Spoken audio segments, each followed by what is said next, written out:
योग्यताएं हैं,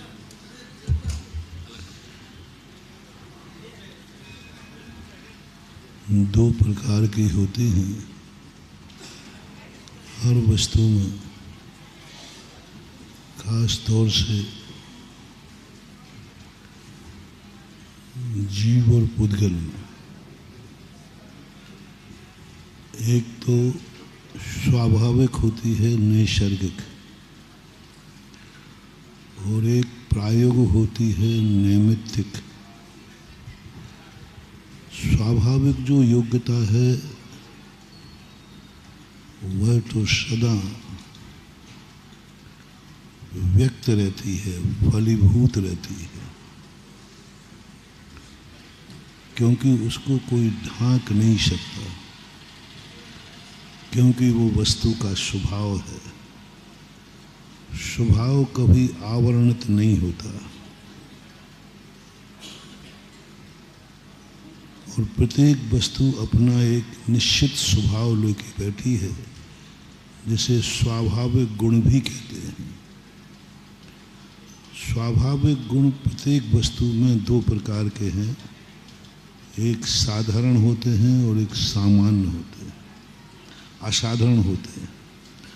साधारण गुण जो हैं वो सभी वस्तुओं में पाए जाते हैं, अस्तित्व, वस्तुत्व, द्रव्यत्व, अगुलगुत्व, प्रमेयत्व, प्रदेशत्व, अवगाहनत्व, अमूल आदि आदि। कुछ असाधारण स्वाभाविक गुण होते हैं जो प्रत्येक द्रव्य में भिन्न भिन्न होते हैं, जैसे से जीव में जीवत्व,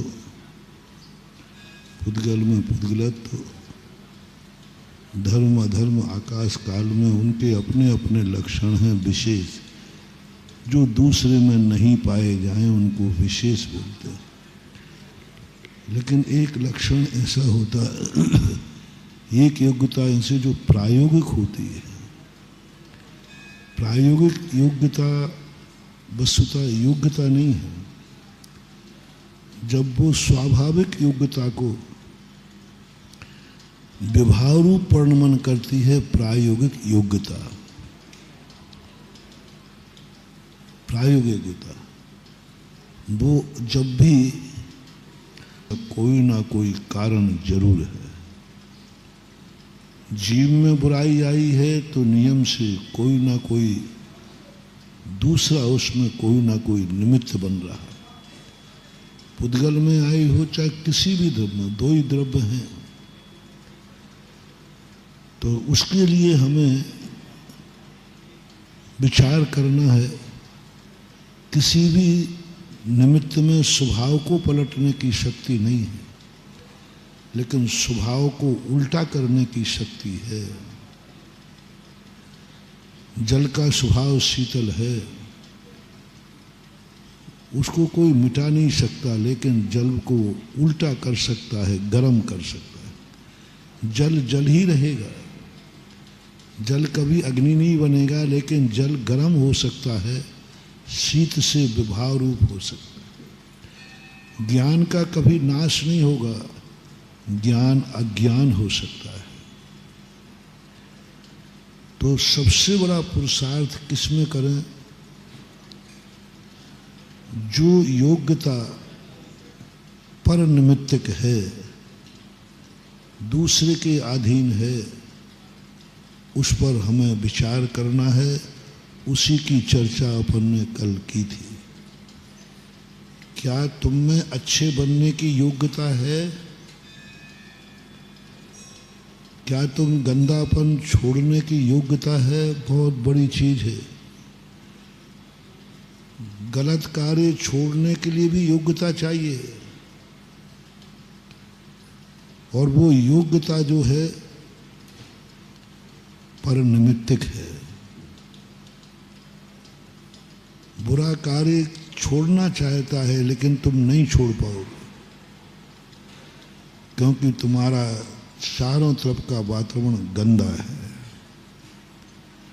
आपकी योग्यता ऐसी नहीं है कि आप छोड़ सकें। कितने लोग हैं जो सब कुछ चाहते हैं कि मैं इसको छोड़ दूं, लेकिन नहीं छोड़ सकते। क्योंकि पर पदार्थ ने उस पर इतना अधिकार जमा लिया है। जैसे आप एग्रीमेंट करते हैं ना, तो इतने साल के लिए टावर का एग्रीमेंट कर दिया, अब उतने साल तक आपको बीच में ज़रूरत पड़े तो आप हटा, क्योंकि वो उतना इन्वेस्ट कर चुका है, नहीं हटा सकते। आप चाहो कि नहीं हटा, क्योंकि आपने एग्रीमेंट किया है इतने वर्ष तक हम आपसे कुछ नहीं कहेंगे, तभी उसने इन्वेस्ट किया है। ऐसा ही अपनी ज़िंदगी में होता है। हम कभी कभी चेत जाते, जाग जाते हैं, लेकिन हमारा एग्रीमेंट कर्मों से ऐसा हो गया कि कर्म कहता है आप कुछ नहीं कर सकते। कर्मों ने ढांक दी तुम्हारी योग्यता। जैसे कल हमने कहा था, ये गंदा परिवार व्यक्ति वाला व्यक्ति गंदगी छोड़ना चाहता लेकिन छोड़ नहीं सकता। बगला मांस छोड़ना चाहे तो वो बगला मांस छोड़ नहीं पाएगा, क्योंकि उसने ऐसा पाप बंद किया जब वो शाकाहारी था। ऐसे निधत्त निकाचित कर्म क्यों बन जाते हैं कि कल हम जागना चाहें तो नहीं जाग पाएंगे। हम ऐसे क्यों हो जाते?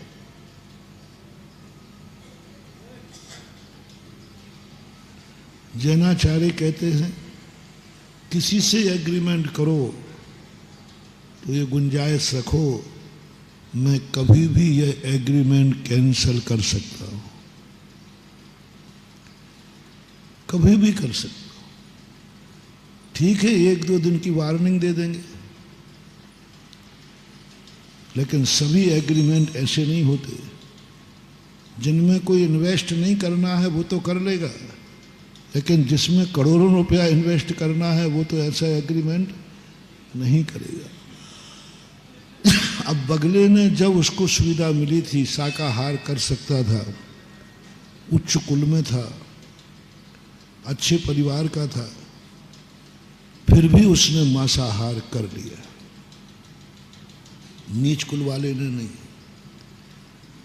मैंने कहा था ना, सारे कैमरे जो लगे हैं वो उच्च लोगों के लिए लगे।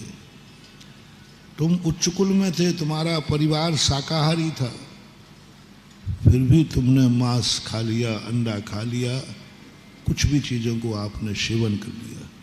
कर्म कहता है तूने ऐसे पवित्र कुल में जन्म लेकर, ऐसे परिवार में जन्म लेकर तू उससे भ्रष्ट हो गया है, जा मैं तुझे ऐसी योनि में भेजूंगा कि कल तू छोड़ना भी चाहे तो छोड़ नहीं पाएगा। बस ये है।